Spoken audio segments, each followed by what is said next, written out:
आमदार वरुण सरदेसाई आपल्यासोबत आहे, आपण त्यांच्याशी बातचीत करणार आहोत। आश्वासन समितीचा आज मुंबईवर दौरा आहे, कशा पद्धतीने हा दौरा सुरू आहे आणि काही त्रुटी आढळत आहेत का यामध्ये?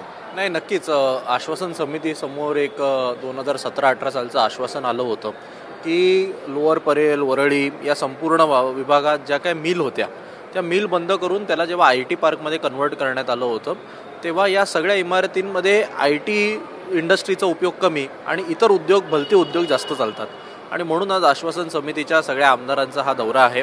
अनेक त्रुटी यामध्ये आढळलेल्या आहेत, अनेक अतिक्रमणं, अनेक इरेग्युलॅरिटी या दिसून आलेल्या आहेत आणि सगळ्या आमदारांनी या अधिकाऱ्यांच्या लक्षात आणून दिलेल्या आहेत। खरं तर महापालिका असेल किंवा उद्योग खातं असेल यांनी स्वतःहूनच सुमोटो यामध्ये कारवाई करणं अपेक्षित होतं, पण ठीक आहे, आज या समितीच्या मार्फत जे काही निर्देश दिले जातील लवकरच एक अहवाल सादर होईल आणि ज्या काही चुकीच्या गोष्टी चालू आहेत ज्याच्यामुळे मुंबईचं नाव कुठेतरी बदनाम होतंय हे बंद होईल अशी अपेक्षा आहे। राजकीय प्रश्न आहे। अनिल कुमार आहेत वसई विरार महापालिकेचे आयुक्त, त्यांच्या घरी 1,25,00,000ची रक्कम रोकड सापडल्याची माहिती आहे।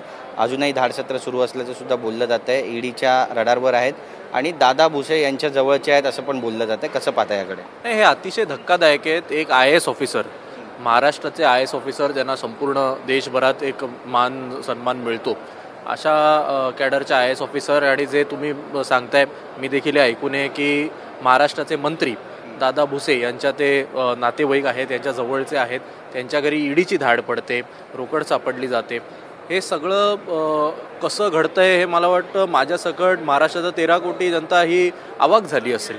जे काही गेल्या अनेक दिवसांपासून मंत्री असतील, सत्तेतले आमदार असतील, हे जो काही त्यांच्या सत्तेचा माज दाखवत आहेत हा काही महाराष्ट्राला पटणारा नाही आणि कुठेतरी आता मला वाटतं शिंदे गटाने पण विचार केला पाहिजे की कशी बरोबर त्यांच्याच मंत्र्यांची एक प्रकरणं बाहेर येतात, कसे त्यांच्याच नातेवाईकांच्या घरावर धाडी पडल्या जातात, हे आता त्यांना कळायला लागलं असेल। नक्कीच आता एकनाथ शिंदे आणि उदय सामंत यांची एअरपोर्टवर भेट झाल्याची माहिती आहे। काल आपण पाहिलं की उदय सामंत हे निवडणूक आयोगाच्या भेटीसाठी गेले होते दिल्लीमध्ये आणि 20 तारखेला सुनावणी पण आहे। काय वाटतं नेमकं तुम्हाला, काय घडतंय? नाही, आम्हाला बघा, आम्हाला पूर्ण विश्वास हा माननीय सर्वोच्च न्यायालयावर आहे। आमची बाजू ही भक्कम आहे आणि त्यामुळे जी काही कायदेशीर लढाई आहे ती आम्ही लढतोय। मी म्हणालो तसं आम्हाला विश्वास आहे, शेवटी शिवसेनेचं ओरिजिनल नाव चिन्ह हे आम्हाला मिळेल ही आजही पूर्ण आशा अपेक्षा आम्हाला आहे आणि आमच्या वतीने जे आमचे वकील आहेत ते आमची बाजू मांडतील। नक्की तुमची बाजू भक्कम आहे आणि जर पक्षचिन्ह आणि नाव मिळालं तर मात्र चित्र पूर्णपणे पालटेल असं वाटतंय महाराष्ट्राच्या राजकारणाचं पुन्हा एकदा? नाही, होईल ना, का नाही होणार? कारण मी तुम्हाला अजूनही सांगतो, भले विधानसभेची निवडणूक झाली असेल, नवीन सरकार झालं असेल, तरी पण तुम्ही कोणालाही विचारलं की शिवसेना कोणाची तर ते आजही शिवसेना ठाकरेंची म्हणूनच सांगतात। त्यामुळे जनसामान्यांच्या मनामध्ये हा कुठेही डाऊट नाही आहे।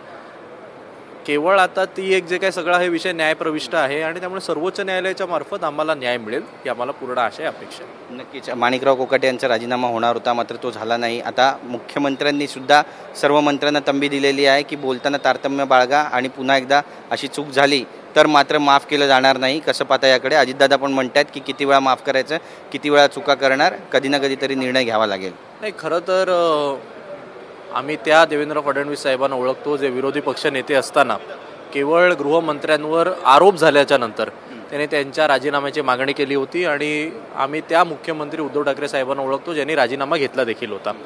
पण आज केवळ आरोप नाही झालेत, आज ते आरोप सिद्ध देखील झालेत।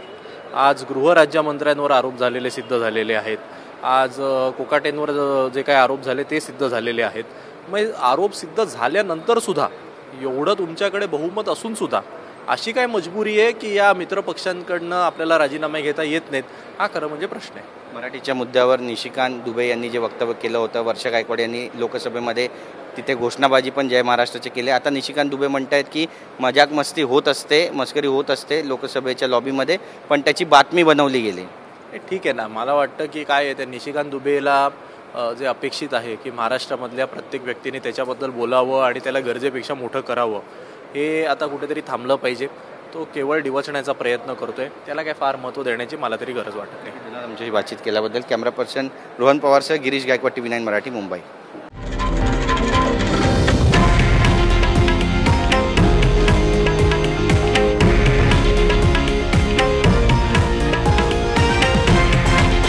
हे आहे देशातील नंबर 1 न्यूज नेटवर्क आणि आपण पाहत आहात TV9 मराठी, एकमेव।